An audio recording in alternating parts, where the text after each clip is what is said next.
ஒரு ஆறு புரண்டு ஓடுது. அந்த ஓரத்துல ஒரு தவளை இருக்கு. பக்கத்துல ஒண்ணு வந்து நிக்குது. அது திரும்பி பார்த்தா தேளு. தேள் சொல்லுது, மிஸ்டர் ஃப்ராக், என்ன முதுகுல ஏத்திட்டு இந்த ஆத்த கடந்து விட்டுற.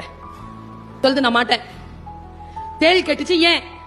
நீ என்ன கொட்டிட்டேன்னா நான் செத்துருவேனே, லூசா நீ? நான் ஏன் உன்னை கொட்ட போறேன்? நான் கொட்டினா நானும் தானே சாவேன். ஆமா இல்ல, பாயிண்ட். சரி வா, கொட்டக்கூடாதான். முதுகுல ஏத்திக்கிருச்சு. இப்போ பயணம் தொடங்குது. நடு ஆத்துல போயிட்டே இருக்கும் பொழுது என்ன ஆச்சுன்னு தெரியல, தேளு டொங்குன்னு கொட்டிருச்சு. இப்போ தவளையும் தேளும் சாகுது. சாகும் போது தவளை கேட்டுச்சுங்க ஒரு கேள்வி, ஏன் என்ன கொட்டுன? நான் அன்பா தானே வந்த உன் கூட, காப்பாத்தனம் தானே, என்ன ஏன் கொட்டுன?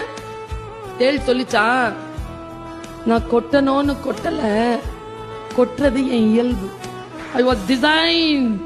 தேள் தந்த பதில் தான் நமக்கு பாடம். நீங்க என்ன பண்ணுவீங்க? அவங்களோட தான் வாழ்ந்தாகணும், அவங்களோட தான் இருந்தாகணும்.